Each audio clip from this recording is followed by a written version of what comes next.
Good morning. It's Tuesday, January 20th. 1 full year of Trump 2.0. And while yes, it has been more than any of us could have expected, we knew it would be bad. We just didn't expect it to be, hey, please don't invade Greenland while the ink on the acting president of Venezuela Wikipedia page dries bad. It's been a year of dealing with that putz, which means that it's also been a year of him having to deal with us. So now's as good a time as any for a special episode. I can't guess at what you thought a year ago, waking up on Trump's second inauguration day, but I can tell you what I was thinking. I was thinking it would be so much worse this time. And I was terrified, but I didn't know what that worse was. I could imagine it. It turns out I have a pretty trash imagination though, because I imagined so many bad things, and for everything that was bad that I imagined, they're worse. Today, instead of looking back at what Trump's done for the last year, because I barely want to look back at what he's done for the last week, I want to talk about something else. Something a little quieter. Something a lot more powerful. Because for all the systems and norms that Trump broke this year, there's one thing he didn't break. Us. Let's start with the courts. I know it doesn't feel like it. I feel even a little wild mentioning it, but the courts didn't break.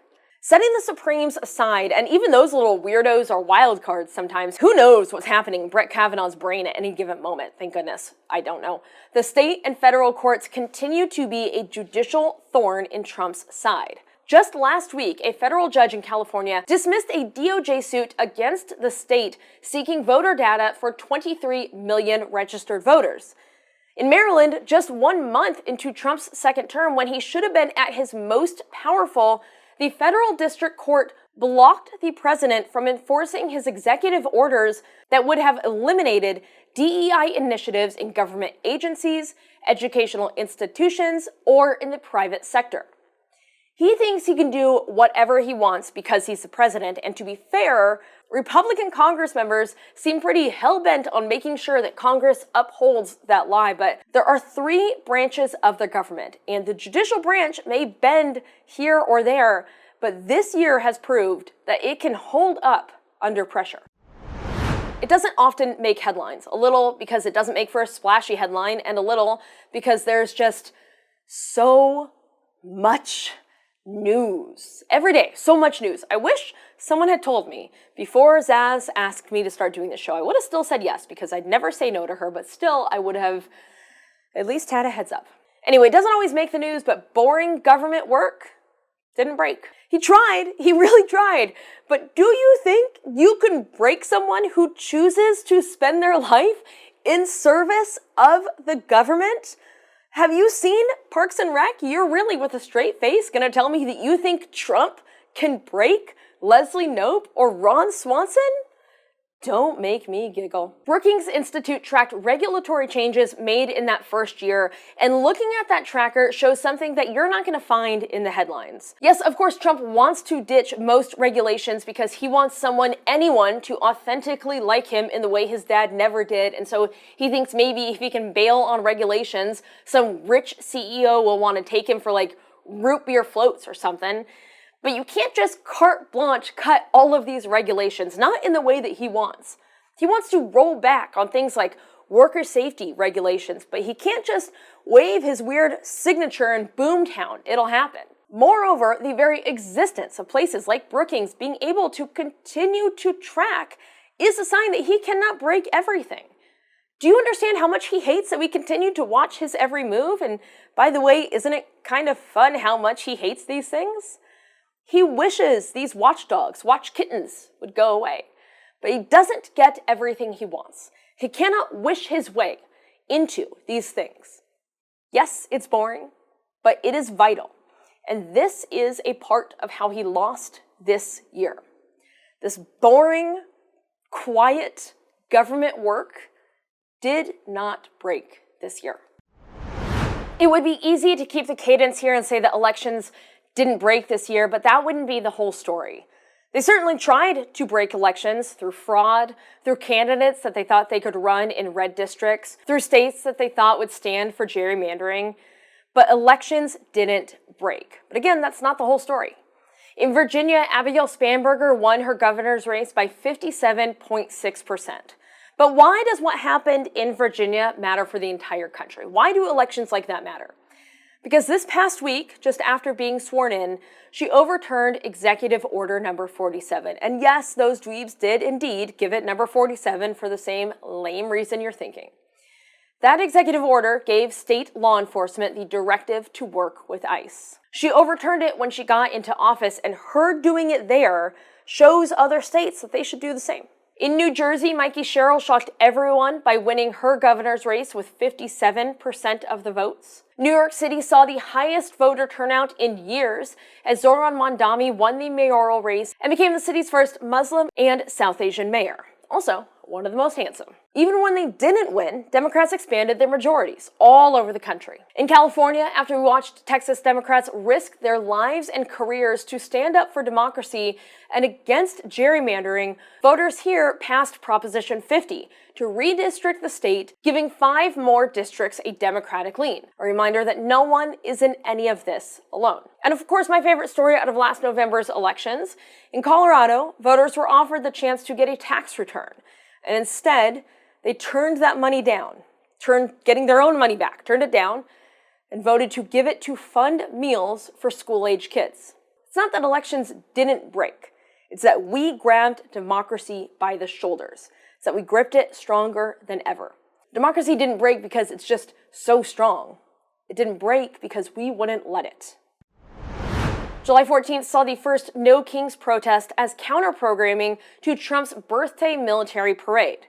Between 4 and 6 million people attended the more than 2,000 protests nationwide. These events were independently created.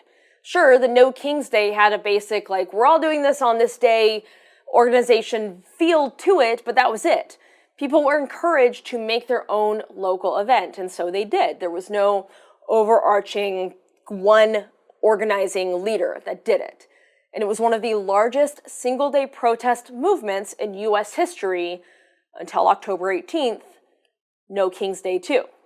And there, we saw about 2,700 events and more than 7 million people participating. And those will not be the only large-scale protests, not by a long shot. We are his nightmare, a body politic that will not give up, that will not roll over, that will not give him what he and his monsters want.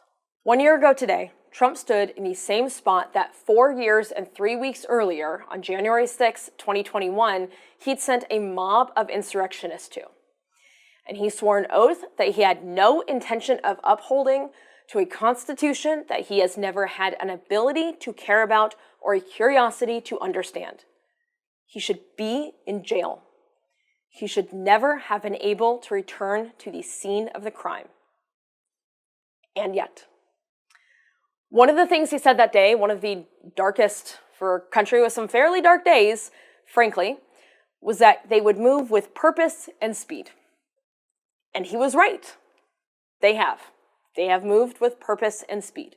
What he wasn't counting on, what he made a mistake in not counting on, is that so would we. Speed and purpose. When we hit the 100-day mark, I said something similar to what I'm about to say now, but it has not escaped my little noggin that there was a big difference. Because here in Los Angeles, when Trump was sworn in, we were already dealing with something else. Trump was sworn in just about 2 weeks-ish after the fires here in LA.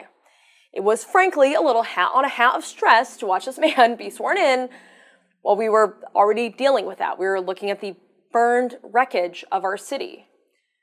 We knew we would rebuild, but we weren't there yet. Instead, we were still working to help each other. We were doing everything we could, giving everything we could just to stop the bleed. We were together like never before, or at least like I've never seen before. And we knew rebuilding would come. Of course it would. It would come eventually. And what I said then still stands. We got through a year of this. A year of something that we didn't think we'd have to get through. We will get through these next 3 years. We just have to put one foot in front of another, one day in front of another.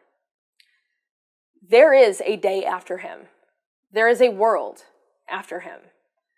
There will be an America after him. Cannot wait until he's gone to decide what kind of America it will be.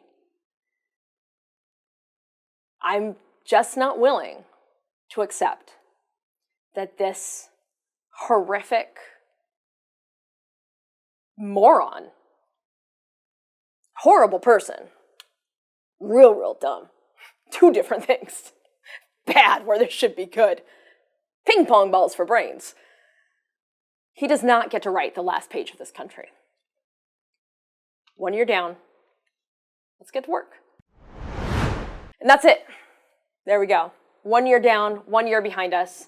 If you are a subscriber to the show, there is a regular episode of the show in your feed. Also, the Substack is back and either in your inbox as I speak or ready to be subscribed to for free. We're getting through it together. And because of that, and because like a whole list of things, I got it. I'm not going to read you. It's in my notes pad. It's my notes app, but it's alphabetical and it is thorough. And because of that list, I'm proud of you.